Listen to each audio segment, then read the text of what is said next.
Hola, ¿cómo están? Bienvenidas a esta jornada de capacitación virtual. El día de hoy vamos a hacer un seguimiento a lo que hemos aprendido de qué es un accidente de trabajo, qué es una enfermedad profesional, bueno, lo que vimos en la inducción general. Y hoy vamos a hablar sobre qué hacer en caso de un accidente de trabajo.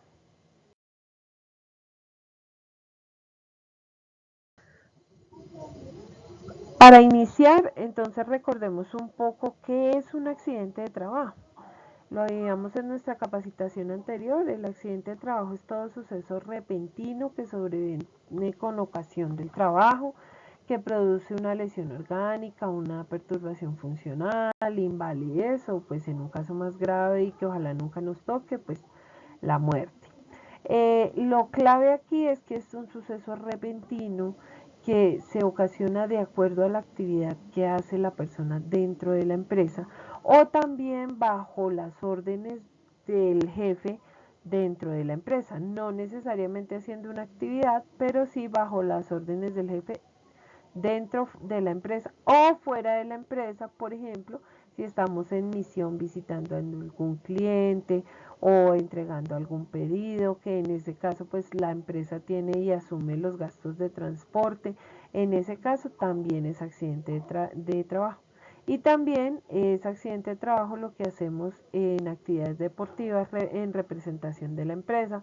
Por ejemplo, si participamos en un torneo en nombre de la empresa, qué sé yo, en un torneo de fútbol, de voleibol, bueno, cuando estamos en nombre de la empresa y la empresa nos patrocina, también es accidente de trabajo. Bueno, entonces, ya sabemos que es un accidente. Ahora, ¿cómo lo reportamos? Hay que tener en cuenta dos factores. Uno, si el accidente ocurrió dentro de las instalaciones de la compañía. Si ese es el caso, hay que comunicar al área de seguros de seguridad y salud en el trabajo o a su jefe inmediato.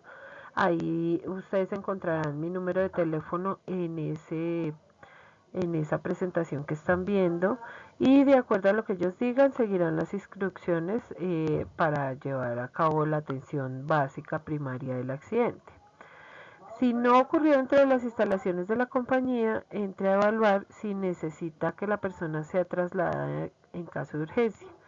Si sí, lo primero que tiene que hacer es llamar al servicio de ambulancias de 123. Si no, pues comunicarse con su supervisor o con el área de seguridad y salud en el trabajo y nuevamente seguir las instrucciones dadas por el supervisor o por el área de seguridad para tal fin. Bueno, ahora entonces miremos después de que se presenta el accidente y la atención primaria y todo lo demás, ¿qué debemos hacer para proseguir en la investigación del accidente o el incidente de trabajo?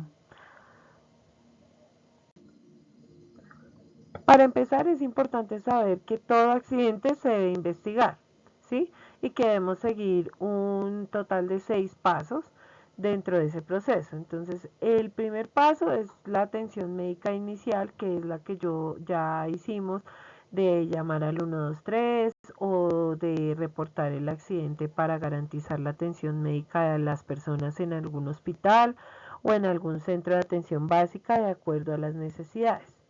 El segundo paso es recopilar toda la información sobre el accidente. ¿Qué pasó? ¿Quiénes estaban ahí? ¿Cuánto se demoró? Si tenemos de pronto grabaciones porque tengamos cámaras de seguridad en el área, si hubo testigos, si la persona que se accidentó estaba sola o estaba acompañada, quién fue el primero reportó el accidente, por qué medio lo reportaron, si fue fácil o no. Todo ese paso a paso es como lo primordial en esa parte de recopilar información.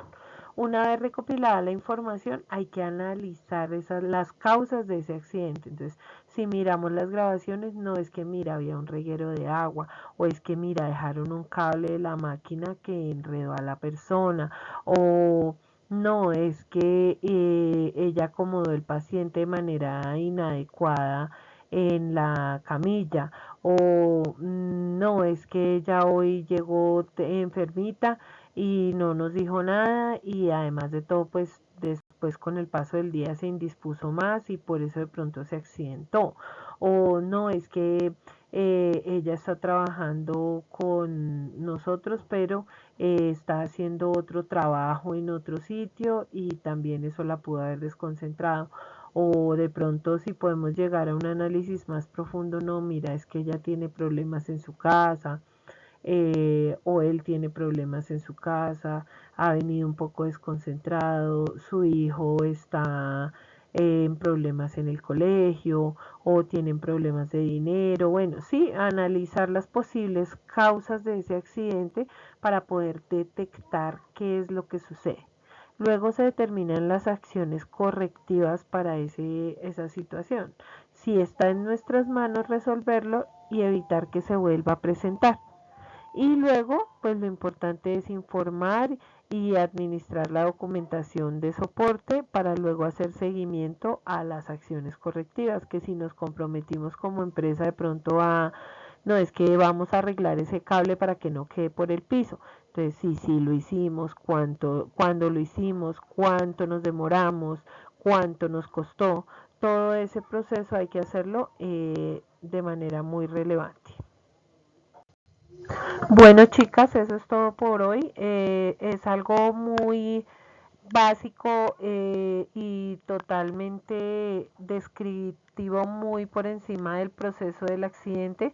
La idea es que vamos a ir ahondando en cada uno de esos 6 puntos del proceso de investigación para conocer un poquito más cuáles son las metodologías, cuáles son las medidas correctivas que se deben presentar, cuáles son las medidas preventivas que nos ayudan para disminuir los accidentes, aunque pues no tenemos unos niveles de accidentalidad súper altos, pero sí debemos prevenir los accidentes de trabajo y debemos aprender y conocer. Sobre todo, ¿saben por qué? Porque pues lo que siempre hablamos, no solo para el trabajo, para la vida, aprender a analizar los accidentes que nos suceden en nuestra vida o a nuestros hijos nos permiten que no los volvamos a repetir y no volvamos a tener malas conductas que nos permitan volver a lesionarnos.